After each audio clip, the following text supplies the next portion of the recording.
Lincolnton, Lincoln County Regional Airport. Automated weather observation. It all starts with a mindset. You have to truly believe in yourself. Lincoln County, Warrior 46 Hotel, taxiing to ramp, Lincoln County traffic. You have to work at it, and anything worth having doesn't come easy. And learning how to fly, it's a skill set. All right, so we got our ATIS already. I got our altimeter setting 3015. I'm on taxi to runway 23. You don't become a baseball player overnight, or in the context with our good friend Jonathan Jones here, you don't become a professional NFL player overnight. Phone number is lockdown 123 in Lincolnton. Love this plane because it's got the beta prop on it, so where you can pull it into reverse, slow down pretty quickly to get into short runways. He'll let us know when he's cleared the active, then we can take 2-3 for 11 the pattern. And you have the G3000 avionics, that's kind of the top of the line avionics. Pressurized cabin, your ceiling you can go up to 31,000. Turboprop engine, which is a beautiful, reliable engine. So I mean, you have all the bells and whistles on this plane. It's beautiful, it's safe. Lincoln County traffic, TBM 930 Whiskey Delta is taking 23, stand in the pattern, Lincoln County traffic. Landing lights on, clear left, clear right, clear on. And so the thing in aviation, there's a lot of, even with your flows or your checklists, there's a lot of acronyms. So one of them, it's your takeoff flow, it's the PIDOs, it's your one last check. Your PIDOs on, inertial separator is on, your trim tabs, set your trims, flaps take off.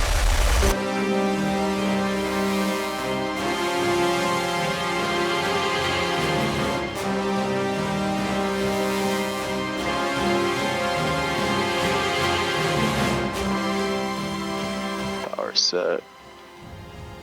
70 knot cross check. Everything's in the green. 90 knots, rotate.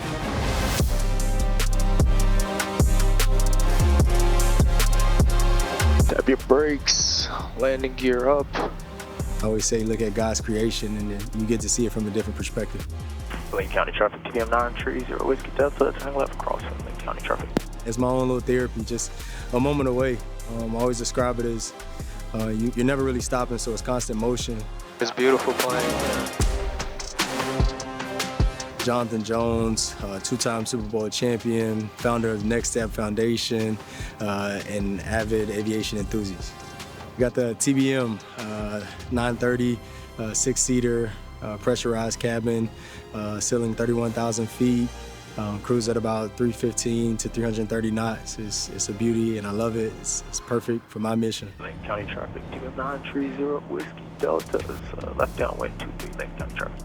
I think my interest in aviation just kind of came from like my background in engineering. You know, I did a lot of engineering internships in high school. It was something I wanted to major in college and really didn't get the opportunity to, but I always had that passion for engineering. I wasn't exposed to general aviation growing up. I didn't know, it was a thing. I thought you either were flying private jets or you were on, American Airlines or Delta, whatever major airline it may be. And so when I came across that opportunity that existed, I went to take a discovery flight and I went up and I was like, this is me.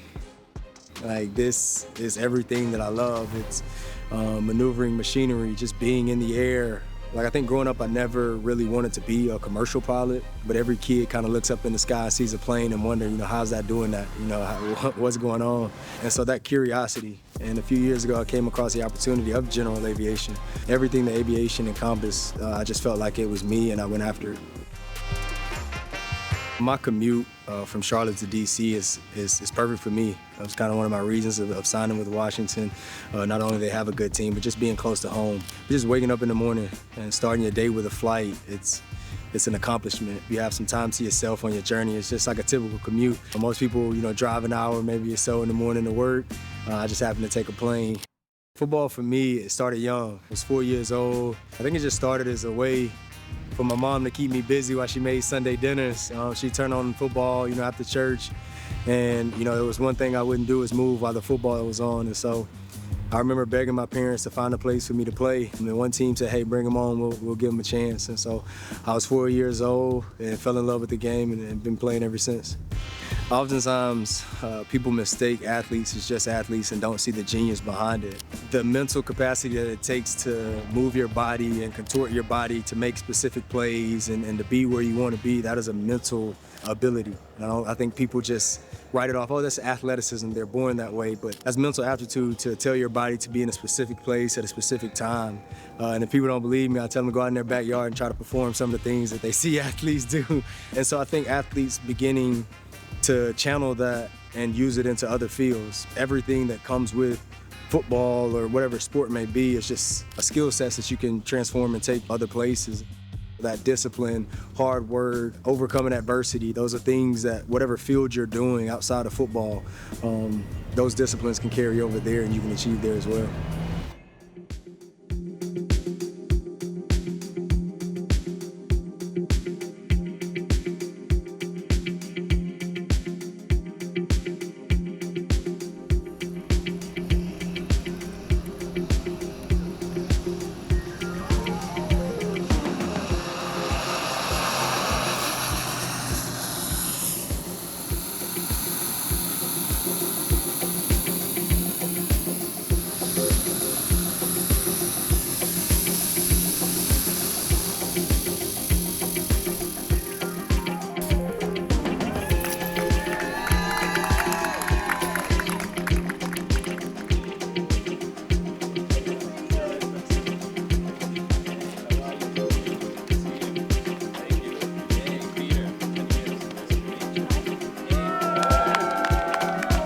One and only Jonathan Jones. It is a pleasure to have you here. Come on over. Thank you guys so much for having me, accepting me. It's my first year here, and I'm just excited. Not just for football, just to get into the community, to be a part of it, grow some roots here, and just continue my journey, on and off the field. Jonathan, tell us how important it is to have a mentor. Mentors are pivotal. One of my best friends today, DeLandis, he's older than me, but we're from the same town. And he would just, push me. And I didn't understand, why is he being so hard on me? And I just kind of leached onto him. And what was inspiring about him, he was one of the first guys that I knew that left our hometown and went to college. So I just followed his hill, and everything, that he was doing, I just wanted to do. And as I got into the NFL, there were some guys. It's a gentleman earlier I met, he knew Matthew Slater, Devin McCourty. You guys see him on Sunday night. Those were some veterans that in my career, I just tried to emulate everything that those guys did, and I lived up. Here I am going into year 10. So, everything that I do in my life, I can tell you who I was trying to emulate and try to be like, and that's the easiest way to success. That's what the trails are there for, that makes the journey a little bit easier. So I always try to find someone who's doing something that I want to do and I'm inspired by, just following the footsteps. I want to take this opportunity to say that, we stand on the shoulders of those who came before us. And Jonathan has a mentor. I want to acknowledge Captain Kenny Gibson. He's a captain with Southwest Airlines. My name is Kenneth Gibson, and I am a certified flight instructor. I am a professional airline pilot with Southwest, and I specialize in the TBM turboprop aircraft. Jonathan and I connected through a mutual friend when he bought the aircraft that I specialize in, and Mr. Mike Sarsfield, and said, I know the perfect guy for you, Jonathan, up in the Northeast. And he goes, I think you two are going to hit it off well.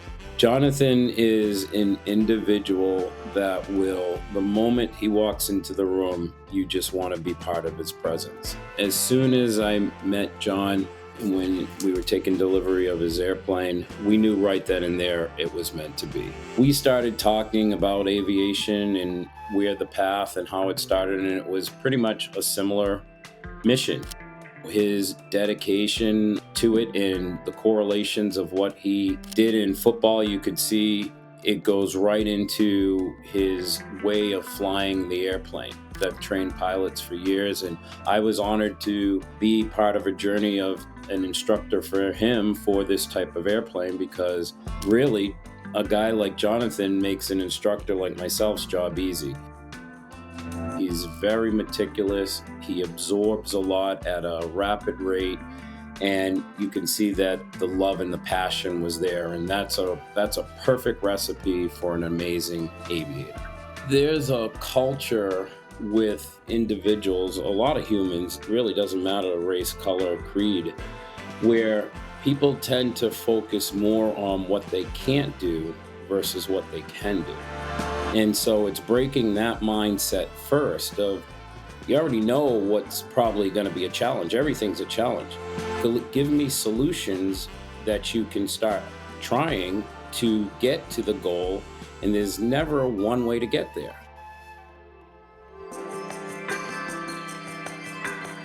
How bad do you want it? And okay, now let's address what challenges we might have to get to the end goal, but we're going to get there.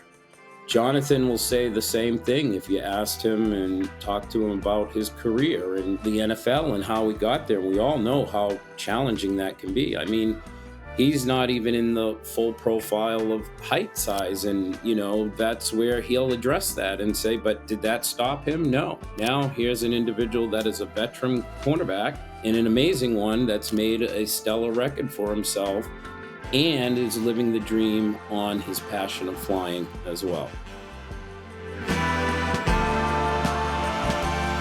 Kenny Gibson, who is a captain at Southwest, and it's just seeing the things that he's done, that inspires me. But just more so trying to be an inspiration for younger generations. And I always say that I was a product of help, and people helped me get to where I am in this journey, and I built this platform. And I'm excited to be able to turn around and be an advocate for other people, and especially for the youth. And so the first thing is mentorship. I'm big on that. I can pinpoint to you everything that I've accomplished in life, and then I can tell you who I was trying to emulate and be like at the time. Just having mentors, is a valuable resource in life, and I'm trying to be that for a lot of people, and at the same time connect the youth to other mentors out there. There's so many great individuals that are doing great things that the youth need to see. I'm very aware of the historical adversities that a lot of black pilots had to endure. I think me going to Auburn, being down the road from Tuskegee, it's the legendary Tuskegee Airmen and all their accomplishments, but you think of the adversity that there weren't airports for black pilots back then, and so it's just so many obstacles, whether they were in the military still trying to fight, for a country that when they came back home wasn't fighting for them. You understand that, and so you always take a moment to attribute everything that they had to overcome to be understanding that I am where I am today because I'm standing on the shoulders of the people who came before me. I'm Luke Perez. I'm the curator of collections here at College Park Aviation Museum. We're opening the Columbia Air Center Determined to Fly exhibition, and this is a very significant exhibition because Columbia Air Center was the nation's first licensed, black-owned and operated airport. As you notice, it's called Air Center rather than airport. It was named that with the idea of this is a community space as well as an airfield. Charles Alfred Anderson, he's sometimes known as the father of black aviation and father of the Tuskegee Airmen. He was the first African-American pilot to earn an air transport license in the early 1930s, and this is the highest type of license a pilot can earn. He faced a lot of discrimination, and his story is kind of emblematic of the obstacles African Americans had. He tried to learn at the local flying club, and they refused him. He somehow got the money with the support of his community and family to purchase an airplane, and even with an airplane, they refused to teach him. He eventually had to befriend a German immigrant, an aviator, who taught him how to fly, helped him get his air transport pilot's license. Anderson's white employer fired him, telling him, "Let your license take care of you." So it kind of really shows you that there were all these obstacles on the way of a black man or any African American earning a pilot's license, and even once they had it, the white community really blacklisted him. A gentleman named Dr. Albert Forsyth, who was a Jamaican-born doctor living in the Philadelphia area. He was also a student of the same German pilot, Ernest Buell, also known as the Flying Dutchman. And being a doctor, he had some money. He went to go look for Anderson. He said, "I know we can do better." He hired Anderson as a flying partner, and they really took on a big flying publicity program for the next few years. Anderson was really a pioneering black aviator. Around 1938 and 1939, he moves down to Washington, D.C. He tries to open up a flight school called the Arlington Aviation Field near Bailey's Crossroads. They only operate for a few months before the white community, in an uproar of black flight school, tries to get the state to cancel his license. Surprisingly, the state of Virginia does not, but the landlord terminates their lease. But a group of his first black pilots form the Cloud Club, which is the region's, the DMV's first black flying club. He teaches the Cloud Club, and the Cloud Club is the one who will go on to open Columbia Air Center in 1940. You know, they bought a fancy new plane, they had a logo, and then they eventually made it into business. They incorporated in DC in 1940 as Cloud Club, Inc. He ended up teaching Howard University's aeronautics program when Howard University was admitted to the civilian pilot training program. The civilian pilot training program was the first federal program to train civilian pilots, but only 7 programs were allowed to train black pilots. One of those was Howard University. Charles Alfred Anderson taught the first year of that at Howard University, but in the summer of 1940, a Tuskegee Institute poached him, and he would end up staying there to teach the Tuskegee Airmen during World War II. But with Anderson gone, the Cloud Club took over Howard University's civilian pilot training program. Tensions had been growing between the white aviation community and the black pilots at these white-owned airports, and 3 weeks into the 1940 fall semester, they said enough was enough, let's leave and find our own home. So they canceled the program for the fall, and they spent a few weeks or months searching for a place to fly, and they ended up finding Columbia Air Center. They got a really famous jazz musician to join them, Jimmy Lunceford, possibly because 2 of the Cloud Club members were involved with the jazz scene, but also this was national news in the black press. You had newspapers in Chicago and Pittsburgh, some of the largest African-American newspapers at the time, publishing information, recording the history, and telling the stories of the Columbia Air Center. He joins them in January of 1941, and he helps fund it, and he even has some of his band members help build the airport. A lot of African-American pilots were trained for World War II. They can't find any jobs in aviation because of segregation. Joining the Columbia Air Center Civil Air Patrol program is one of the best ways to continue flying, so they can keep on training others, but then they also are able to fly at an airport of their own. Columbia Air Center lasts for 20 years. So Columbia Air Center, being such a long-lasting airport, is a really significant history, though it is virtually unknown. So there are actually less black pilots in the U.S. military today than there were in 1942 during World War II. A lot of it is cultural, and they don't even think it's possible. So by the time you're in college, for a lot of people, it might be too late to even consider becoming a pilot. And even though that's not necessarily the case, it's kind of a mindset. I loved aviation since I was a little kid. I never knew how I would get there, but I used to always look up at the sky and say to myself, one day I'm going to be sitting in that seat. Yeah, it was a dream. Here I am today, you know, being able to be a true testament of that dream turned into a reality, turned into a career, and now turned into a mentorship for others, other minorities, and really others as a whole, boys, girls, anybody that has a passion and interest for it. 1998 is when I officially got to start flying in an airplane. I was introduced to an individual flight instructor that took me under his wings, and that metamorphosed into me owning a portion of his airplane to get all of my ratings, and then turning that into a flight school and training pilots. And I've been training pilots for well over 25 years now. So that's how Jonathan and I, and still to this day, I mean, we also believe in giving back to these students and individuals that, one, don't see many pilots like ourselves of our color or our upbringing. These are things that we want to help them say, listen, you too can do this. My mission is just a youth empowerment. Like I said, through education, mentorship, just leadership, and we're getting involved in STEM, which is a big passion of mine. So just allowing the youth to find other avenues to be successful. I think, you know, a lot of times people look at athletes and we do the football camps. But for me, I just want to inspire kids even outside of football. If you want to be an athlete, that's awesome. If you don't want to be an athlete, even better. I have a lot more, you know, for you at the Next Step Foundation that we're doing to just show different avenues of success and what that word means, and connecting kids with successful people in their own avenue so they could just follow in those footsteps and become those. What we do with my nonprofit side is we teach soft skills. You know, we do mentorship training for these individuals, and we use aviation as the catalyst because Yeah, not only do you have to be a pilot, maybe you might be that software engineer that makes these computer panels, or maybe you might want to be the mechanic that fixes them. And that path might lead you into a dual path of not only flying the airplanes, but also fixing them. I have one of my mentorees now that I was his professor is now a commercial pilot about to be in a flight instructor certification like myself, and he is my authorized mechanic, and he put himself through the military and got the training, and there you go. So there are all kinds of avenues to make things happen depending on where you want to go, not what others want you to do. Yeah, exposure breeds expansion. The Parks and Recs is what allowed me as a young kid to believe that I could leave my hometown. I've traveled outside of the state of Georgia through track and field, through the Parks and Recs program, and it showed me that there's more to life outside of my small town. And a lot of times in places that I'm landing, most of the pilots don't look like me, but most of the linemen and the aspiring pilots do. And so I can see on their faces a look of hope and admiration of saying, hey, one day I'm gonna be where you are, sitting in the pilot seat. And so to see it look like you means a lot. And whatever field you're doing, it just means a lot. It makes it so much more attainable when you say, well, that person looks like me. They came from where I came from.